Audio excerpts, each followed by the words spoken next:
Ever wondered what questions you'll face when applying for universal credit? Stay tuned as we uncover all the details you need to know. Today, we're diving into the specific questions asked during the universal credit application process. This video will equip you with the knowledge to prepare effectively for your application.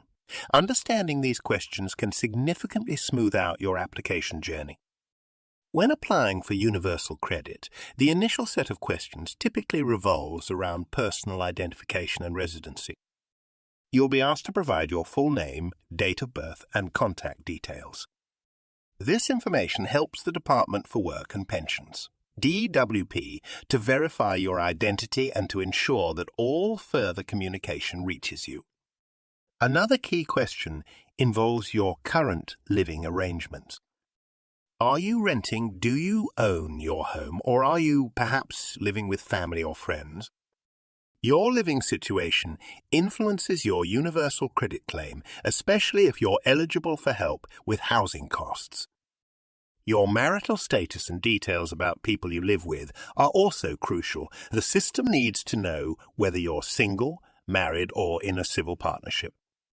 Additionally, the income and capital of others in your household can affect your claim, as universal credit is assessed on a household basis.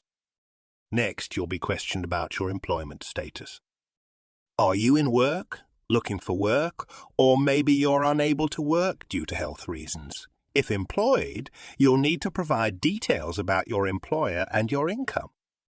This information is used to calculate how much universal credit you will receive, as it's designed to top up your earnings if they're too low. Health is another critical area covered in the application.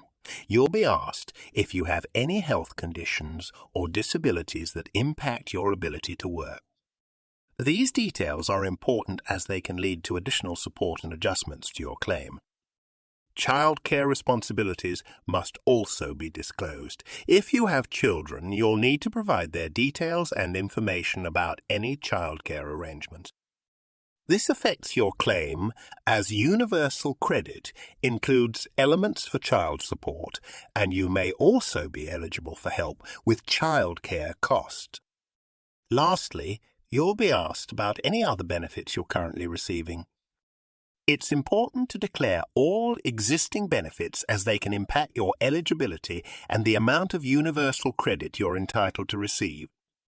As you can see, the application process for universal credit involves a comprehensive set of questions that cover various aspects of your personal and financial circumstances. Each question serves a specific purpose in determining your eligibility and the amount of support you will receive. By preparing your answers in advance, you can ensure a smoother application process and avoid delays in receiving your benefits.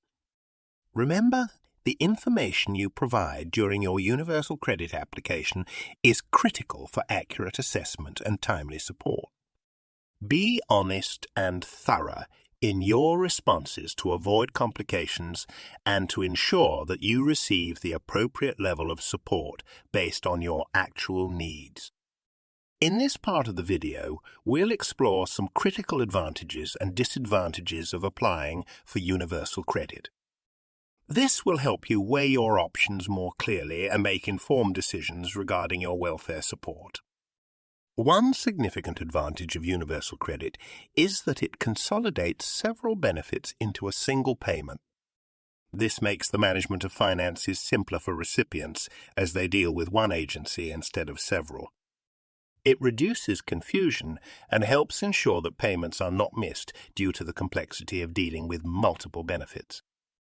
However, a disadvantage lies in the initial waiting period for universal credit payments, which can be up to 5 weeks. This can be particularly challenging for those who are in urgent need of support. Although advance payments are available, they eventually need to be repaid, which can create further financial strain. Another advantage is that universal credit is responsive to changes in your circumstances. This means that if your income decreases, your benefit payments can be adjusted relatively quickly to provide more substantial support. This dynamic adjustment helps provide a safety net during times of financial instability.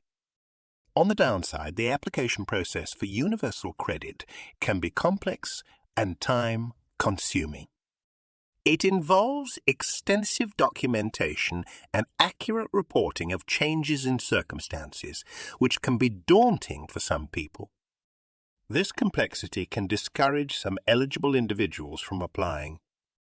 Another positive aspect of universal credit is the support for childcare costs.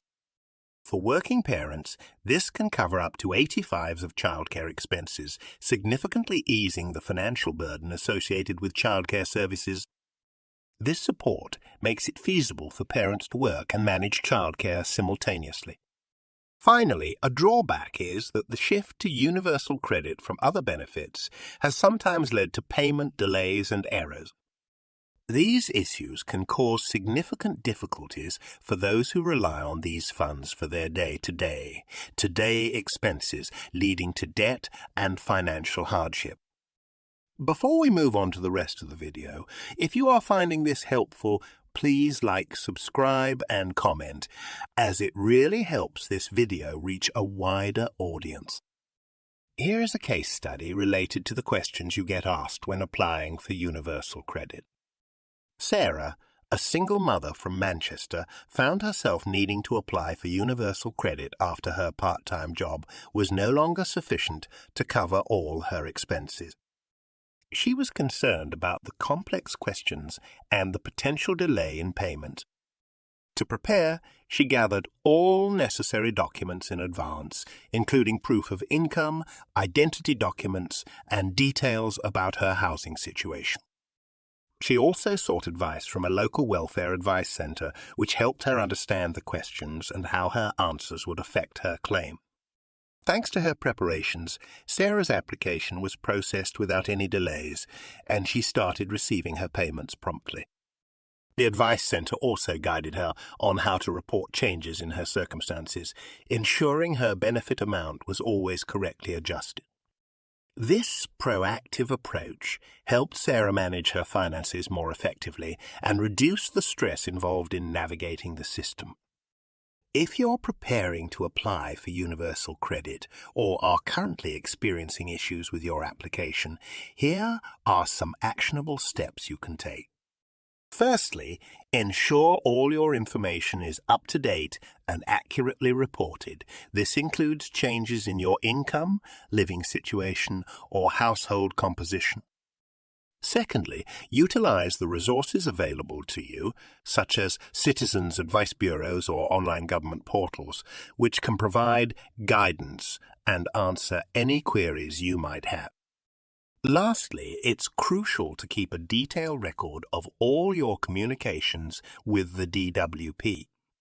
This can help resolve any issues more quickly if there are discrepancies or misunderstandings in your application process. By staying informed and proactive, you can navigate the system more effectively and ensure that you receive the correct support. If you found this video useful, please don't forget to like and subscribe. It really helps us bring more valuable content to you, and we greatly appreciate your support. Thank you for watching.